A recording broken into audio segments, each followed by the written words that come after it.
all about me instead of about him. Right. How about John 13?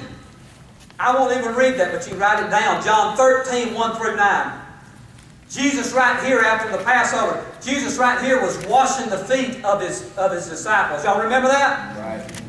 And Baptist churches don't do that anymore. And there's nothing wrong with that. Amen. I don't think there's nothing wrong with it. I think it ought to be good to come back to it, where men wash men's feet and ladies wash ladies' feet. Some of y'all may need it worse than others. Amen?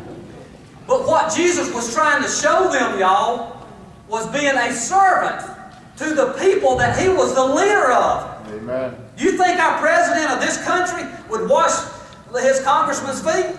Shoot, I guarantee you he wouldn't. But what I'm saying is Jesus ain't like anybody else. You know? Amen. That's right. He's totally different. And we're supposed to be like him. Amen. The word Christian means to be Christ-like. So really and truthfully, if we've been saved, we can tell people we're saved. But if we're not Christ-like, we really don't need to tell people we're a Christian. Yeah, right. See what I'm saying? Right. Oh, I'm saved. I ain't no Christian. You see what I'm saying? To be a Christian, we're supposed to be Christ-like. Have the same mind as Christ did. But Jesus was washing those disciples' feet. And of course, old Peter opened his mouth. Remember what he said? He said, "You ain't going to wash my feet." And Jesus looked up and said, "You don't want to have no part with me?" He said, "Because if you don't let me wash your feet, you ain't going to have no part with me. And I ain't got no part with you." And then Peter said, "Lord, don't only wash my feet. You can wash my hands, my head, everything. Amen. Just give me a good bath, Lord." See, Jesus had to let Peter know, hey, quit thinking so much of yourself. Look, I ain't no king of this world.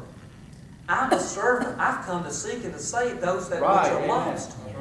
This dear brother missionary here, I love missionaries because you know what?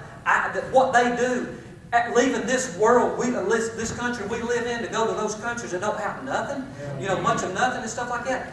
But we got a group up there that's going to Thailand this summer and stuff, and me and Tina was watching something about their food the other day, what they eat and stuff. I was like, oh.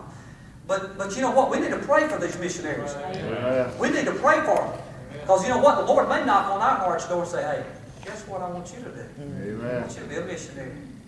I say, not me, Lord. Yeah, you. Mm-hmm. I was talking to a fellow this week. I've been telling him that he's been called, the Lord's been dealing with him about preaching for a long time. And he's been running from it and saying, no, not me, not me. He said, how'd you know you was called to preach? And I said, I'm going to just be honest with you. Forever I was over youth, and I'd go on trips and try to teach a lesson and stuff like that. And I loved it, enjoyed it.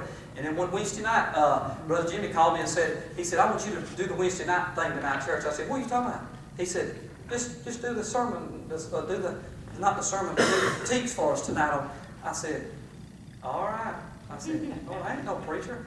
And I loved studying Brother Marshall that 2 days or wherever he gave me. Brother Jimmy, you don't know it. He don't ever give you, but